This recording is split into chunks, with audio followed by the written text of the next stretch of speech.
এবার ঈদকে ঘিরে সড়কপথ, রেলপথ, নদীপথে অত্যন্ত নির্মমভাবে দুর্ঘটনা ঘটেছে অনেক।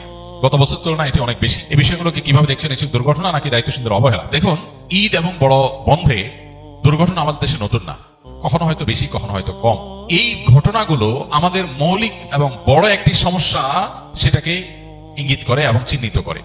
সেটা হলো আমাদের গুড গভর্নেন্সের অভাব, সুশাসনের অভাব। ঢাকা থেকে ঈদের বন্ধে মিলিয়ন মিলিয়ন মানুষ, লক্ষ লক্ষ মানুষ বের হয়ে যায়, বরং কোটি মানুষ বের হয়ে যায় গ্রামে। এই যে মানুষগুলো যায় গ্রামে, এত লাখ বরং কোটি মানুষ যে শহর থেকে গ্রামে যায়, এত মানুষের যাওয়ার জন্য পর্যাপ্ত গাড়ি এবং সেরকম প্রশস্ত রাস্তা, সেরকম ব্যবস্থাপনা আমাদের দেশে আছে না? নাই। তো যেহেতু নাই, সেহেতু এই মানুষগুলোকে সার্ভিস দেওয়ার জন্য বা এই চান্সে কিছু উপার্জন করার জন্য নষ্ট গাড়িটাও রাস্তায় বের হয়। ড্রাইভার একা কত ট্রিপ দিবে, দিতে দিতে দু চারটা ট্রিপ হেল্পার দিয়েও দেওয়া, কারণ মানুষ আছে, যাত্রী আছে, গাড়ি নাই, হেল্পার নাই, ব্যবস্থাপনা নাই। তো ভাঙা বা নষ্ট গাড়িও রাস্তায় বের হয়ে আসে, এক্সপার্ট লোকের পাশাপাশি আনায় লোকও বের হয়ে আসে। ফলশ্রুতিতে দুর্ঘটনা ঘটে। আর অনেক কিছু আছে, সবগুলো মিলে দুর্ঘটনা ঘটে। এই যে দুর্ঘটনাগুলো ঘটে, এটা তো নতুন না, প্রতি বছরই হয়। আমরা গা সওয়া হয়ে গেছি, দেশটা স্বাধীন হয়েছে 50টা বছর হয়ে গেছে। এই শুধু একটা সেক্টরের কথা আমরা এখন বলছি, যদিও কোন সেক্টরটাতে আসলে আমরা দেখাবার মতো উন্নয়ন ঘটাতে পেরেছি যে হ্যাঁ আলহামদুলিল্লাহ এদেশে খাদ্যের কোনো সংকট নাই, নিরাপদ খাদ্যের কোনো সংকট নাই। পৃথিবীর অনেক দেশ আছে যারা হয়তো আমাদের পরে স্বাধীনতা অর্জন করেছে বা মাত্র 30-40 বছরের মধ্যে ডেভেলপমেন্ট করেছে। তার আগে তারা আসলে আমাদের চাইতে অনেক পিছিয়ে ছিল। এরকম বহু দেশ আছে যেখানে খাবার নিয়ে আপনার কোনো টেনশন নাই। আপনি দোকান থেকে কিছু কিনে খাবেন, আপনি কোনো রেস্টুরেন্ট থেকে কিছু কিনে খাবেন, আপনি কোনো বাজার থেকে কোনো সবজি কিনবেন, আপনি নিশ্চিন্তে খেতে পারেন যে এটা আপনার সরাসরি আপনার জন্য কোনো হার্মফুল হবে না, আপনার জন্য কোনো রিস্কি কিছু হবে না, এটা আপনি নিশ্চিন্তে খেতে পারেন। কিন্তু আমাদের দেশে কোন জিনিসটা আছে নিরাপদ খাদ্য আমরা নিশ্চিত করতে পারি না। এক ঢোক পানি পান করবো, নিশ্চিন্তে এই পানিটা পান করতে পারি, এতে আমার শরীরের প্রয়োজনীয় মিনারেল যা দরকার আছে সবকিছু এটাতে আছে, এটাতে ক্ষতিকর কিছু নাই, এটুকু নিশ্চিত আমরা আজ পর্যন্ত করতে পারি। নিরাপদ ঔষধ, যে আমি সারা দেশে যে কোনো জায়গায় মেডিসিন নেবো, মেডিসিনটা নকল হবে না, ডেট এক্সপায়ার্ড হবে না, এবং এটা 2 নম্বর হবে না, খারাপ কিছু হবে না, এটুকু নিশ্চিত। এই গ্যারান্টিটুকু আমরা আজ পর্যন্ত দিতে পারিনি মানুষকে। কোন জিনিসটাতে আমরা আসলে খুব ভালো কিছু করতে পেরেছি, এটা আমাদের দুর্ভাগ্য ছাড়া কিছুই নয়।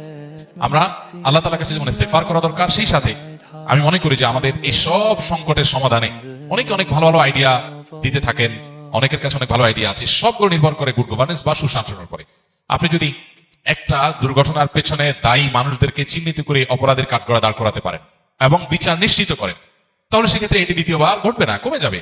কিন্তু এই যে দুর্ঘটনাগুলো ঘটছে একের পর এক, এগুলোর জন্য কোনো মানুষকে দায়ী করা হচ্ছে। কেউ লাইসেন্স ছাড়া গাড়ি চালিয়েছে, সে দায়ী হবে, তার বিচার হবে, চরম শাস্তি হবে। মিডল ইস্টের কোনো কোনো দেশে আছে, লাইসেন্স ছাড়া গাড়ি চালিয়েছেন, দুর্ঘটনা হয়েছে, কেউ মারা গেছে, আপনার মৃত্যুদণ্ড হবে, কারণ আপনি মানুষ খুন করেছেন। আপনার অনুমোদন নাই রাস্তায় বের হওয়ার, আপনি বের হয়েছেন, এরপরে মানুষ মারা গেছে, আপনি খুন করেছেন, আপনার মৃত্যুদণ্ড বা চরম শাস্তি আপনার হবে। এই যে অপরাধ দমনের জন্য সেরকম আইনের শাসন প্রয়োগ, সুশাসন, নিয়ম শৃঙ্খলা প্রতিষ্ঠা, এই জিনিসটা যদি না হয়, তাহলে এই পরিস্থিতিগুলো আসলে কখনো আমাদের দেশে কমবে না, ভালো হবে না। তো এই বছর তুলনামূলক অনেক বেশি হয়েছে, সন্দেহ নাই। এটা সংশ্লিষ্ট যারা আছেন তাদের দায়িত্বশীলতার জায়গাকে আরো অনেক বাড়িয়ে দেয়। কেন অনেক বেশি হলো, ত্রুটির জায়গাগুলো কোনটা, সেটা চিহ্নিত করে সেগুলোকে রিকভার করার চেষ্টা করা দরকার। আল্লাহ রাব্বুল আলামিন আমাদের এই ছোট্ট ভূখণ্ডকে বাসযোগ্য করে দিন। আমরা বের হওয়ার সময় জীবন মৃত্যুর ভয়, আতঙ্ক নিয়ে আমাদের বের হতে হয়। আমরা কেউ বের হলে মৃত্যু তো যে কোনো মুহূর্তে হতে পারে, কিন্তু অস্বাভাবিক মৃত্যু এত অধিক পরিমাণে অবহেলাজনিত কারণে, আমাদের ব্যবস্থাপনাগত ত্রুটির কারণে, এটা কোনোভাবেই আসলে গ্রহণযোগ্য হতে পারে না। আল্লাহ রাব্বুল আলামিন আমাদের যে সমস্ত মানুষগুলোকে আমরা হারিয়েছি ঈদের বন্ধে বিভিন্ন দুর্ঘটনায়, আল্লাহ তাআলা তাদের সবাইকে শাহাদাতের মর্যাদা দান করুন, ঈমানদারদেরকে আল্লাহ তাআলা মাগফিরাত নসিব করুন, আর সুখ সন্তপ্ত পরিবারকে আল্লাহ সুখ সইবার তৌফিক দান করুন। যার যায় সে জানে সে কি হারিয়েছে। অতএব এই মানুষগুলোর জন্য আমাদের যেমন দোয়া এবং তাদের জন্য এরকম সহমর্মিতা দরকার, ঠিক একইভাবে আমাদের উচিত সবকিছুর উপরে গুড গভর্নেন্সকে প্রায়োরিটি দেওয়া। একটা দেশ, আমাদের দেশকে যদি বর্তমান পরিস্থিতি যদি আমাকে জিজ্ঞাসা করা হয়, যে কাউকে জিজ্ঞাসা করা হয় যে দেশে যদি একটা কাজ সবচেয়ে প্রায়োরিটির সাথে করা দরকার মনে হয়, সেটা কোন কাজ হবে? তো আমার তো মনে হয় এই দেশকে গুড গভর্নেন্সের আওতায় আনা, সুশাসন প্রতিষ্ঠা করা, এটা হবে সবচেয়ে গুরুত্বপূর্ণ কাজ। এটা হলো একমাত্র কাজ যেটা আসলে সবকিছুকে ঠিকঠাক করবে। সবকিছু ঠিকঠাক করা নির্ভর করে এই একটা জিনিসের উপরে, গুড গভর্নেন্স থাকবে। এই যে ফেরিঘাটে আপনার গাড়ি উল্টে পড়ে গেল, কেন? এখানে রেলিং নাই কেন? এখানে একটা ভালো রেলিং কেন ছিল না? তাহলে এটার জন্য দায়ী কারা? কাদের দায়িত্ব ছিল এটা দেখভাল করা? এই রিস্ক এখন হয়েছে, আরো আগে হতে পারতো, পরে আবারও হতে পারে। যখন হয়ে যায় তখন আমরা হাউতাশ করি, এরপর আবার যা তা থাকে। তাই সংশ্লিষ্ট ডিপার্টমেন্টের মানুষদের দায়িত্ব থাকে এই মানুষগুলো যারা নিরাপদে বাড়িতে যেতে চায় তারা যেন নিরাপদে যেতে পারে, নির্বিঘ্নে যেতে পারে। সমস্যার জায়গাগুলো কোথায়, চ্যালেঞ্জগুলো কোথায় চিহ্নিত করে। অনেক কিছু হয়তো আমাদের সামর্থ্যে নাই, গরিব দেশ, কিন্তু বেশিরভাগ জিনিসই আছে যেটা আমরা চাইলেই সলভ করতে পারি। দুর্ভাগ্য আমাদের এগুলোর জন্য কোনো মানুষকে দায়ী করা হয় না। পৃথিবীর কোনো দেশে কালচার আছে কিনা যায় না, যে একের পর এক দুর্ঘটনা ঘটে আর মানুষ মারা যায়, আমরা হাউতাস করি, এর জন্য কারো মৃত্যুদণ্ড হতে দেখি না, কারো শাস্তি পেতে, উল্লেখযোগ্য শাস্তি পেতে দেখি না। এতগুলো মানুষের জীবন চলে যাবে আর কেউ দায়ী হবে না, কেউ দায়ী নিবে না, কারোর ত্রুটি এখানে নাই, কারোর বিচার হবে না। আপনি মিডিল ইস্টে চলে যান, সৌদি আরবে চলে যান, আপনি দেখবেন যে কোনো মানুষের ত্রুটির কারণে আরেকজন মানুষ মারা গেছে, তাকে রক্তমূল্য দিতে হয়, না দিলে সে জেলে থাকে আজীবন, শেষ, কোনো রক্ষা নেই। বেশ কিছুদিন আগে সৌদি এম্বাসির ঊর্ধ্বতন কর্তৃপক্ষ, ডেপুটি অ্যাম্বাসেডর পর্যায়ের এক ব্যক্তি আমাদের সাথে যোগাযোগ করলেন যে সৌদিতে এক বাংলাদেশের সাথে এক সৌদি যুবকের কথা কাটাকাটির এক পর্যায়ে গাড়ি টান দিছে, বাংলাদেশের ছেলেটা গাড়ি নিচে পড়ে গেছে, মারা গেছে। এখন যথারীতি গ্রেপ্তার হয়েছে, পালাবার কোনো উপায় নাই। সৌদি নাগরিক, তাদের মধ্যে অনেক ত্রুটি আছে, তারা বাংলাদেশিদেরকে অন্যদেরকে অনেক মানুষ মনে করে না, এই টেন্ডেন্সি তাদের অনেকের মধ্যে আছে, এটা যেমন সত্য আবার এটাও সত্য, কেউ এ ধরনের অপরাধ করে পার পেয়ে যাবে এটা সম্ভব না। সে গ্রেপ্তার হয়েছে এবং তার মৃত্যুদণ্ড ঘোষণা হয়ে গেছে, শেষ, যে কোনো মুহূর্তে মৃত্যুদণ্ড হবে। এখন তার ফ্যামিলি সৌদি এম্বাসির হাতে পায়ে ধরছে যে মৃত ব্যক্তির আত্মীয় স্বজন যদি মাফ করে, শরিয়া দৃষ্টিকোণ থেকে মাফ পায়, প্রয়োজনে টাকার বিনিময় হলেও তারা মাফ করতে পারে, যেন মৃত ব্যক্তির আত্মীয় স্বজনকে বুঝা মাফটা আদায় করা যায়। তারা চেষ্টা করছে, যদি মাফ না করে তার মৃত্যুদণ্ডই হবে।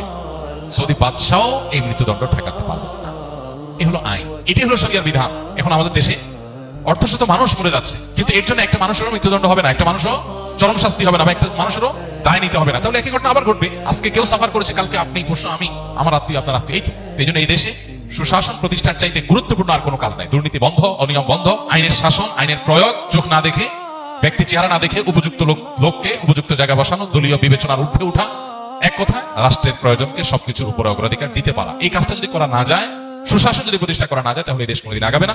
5 বছরে কোনো সরকার যদি শুধু একটা কাজ করতে পারে, সুশাসন প্রতিষ্ঠা, আইনের শাসন প্রতিষ্ঠা এবং যথাযোগ্য মানুষকে যথাযোগ্য জায়গায় বসানো, সকল দলীয়, গোষ্ঠীগত, গোত্রগত যে সমস্ত দুর্বলতা আছে, সীমাবদ্ধতা আছে, এগুলোর ঊর্ধ্বে যদি কেউ উঠতে পারে, তাহলে একটা দেশ, আমাদের দেশ এগিয়ে যাওয়ার জন্য আর কিছু লাগবে না, একটা জিনিসই যথেষ্ট ইনশাআল্লাহ। প্রাইভেট সেক্টর গুলো যথেষ্ট ভালো কিছু করতে পারে, শুধু গুড গভর্নেন্স প্রতিষ্ঠা হলেই, ব্যক্তিগত প্রচেষ্টায় বা ক্ষুদ্র ক্ষুদ্র প্রচেষ্টায় দেশ সোনার দেশে পরিণত হতে পারে। আল্লাহ আমাদের দেশকে সেই জায়গায় যাওয়ার তৌফিক দান করুন।